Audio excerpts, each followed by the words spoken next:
Hi, hello mga kakusina! Kamusta kayong lahat? For today's video, magluluto pala ako ng masarap na merienda. Magluluto pala ako ngayon ng fried noodles na DIY gamit ang pansit habhab ng Quezon. Pamilyar din ba kayo dito mga kakusina sa pansit na to? Hi, hello po dyan sa mga taga Quezon. Shout out po sa inyong lahat. Taga Quezon province nga din yung asawa ko kaya naman ay pamilyar kami sa pansit na to.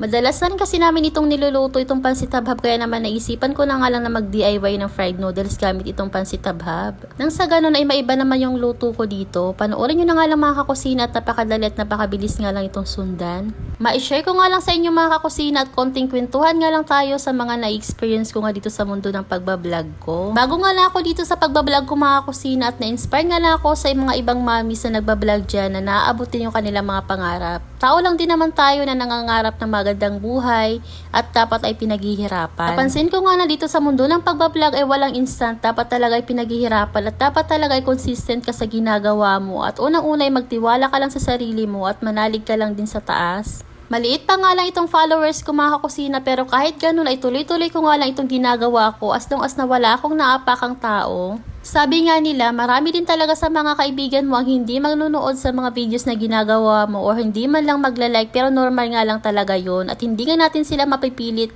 kasi iba-iba naman tayo ng mga opinion. Dito sa mundo ng pagbablog ay normal nga lang din na nagkakaroon tayo ng mga basher. Minsan nga lang talaga ay nagkakaroon tayo ng mga basher. Ang masakit pa doon ay kadugo ka mag-anak mo, pero wala nga tayong magagawa doon kasi opinion nila yon. Na-experience ko na nga din na mabash dito sa aking pagbablog at ang masaklap pa doon ay kamag-anak at kadugo ko pa. Dinedma ko na nga lang yung kasi madalas talaga ganun ang reality. Pero hindi ko naman nila lahat. Pagkus yung mga taong yun ay mas ipakita pa natin na mas dapat pa tayong magsikap.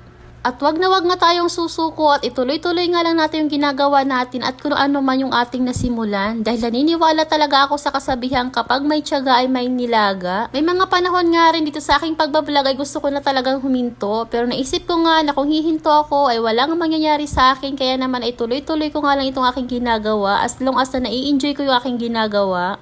Kaya naman, sa lahat ng mga nag-uumpisa pa lang dyan sa pagbablog ay ituloy nga lang natin itong ating ginagawa dahil wala namang mangyayari kung hihinto tayo. Gawin nga nating inspirasyon yung mga taong nangdadown sa atin o nanghihila sa ating pababa.